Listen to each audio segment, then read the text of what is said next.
And the Wales Coast Path is the only path in the world that goes around an entire nation, so it really is quite special.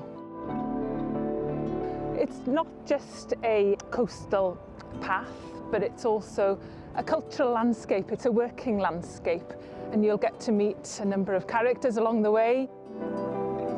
So you can combine it with visiting other attractions, other experiences, other adventures in Wales, because there's something for everyone on the Wales Coast Path.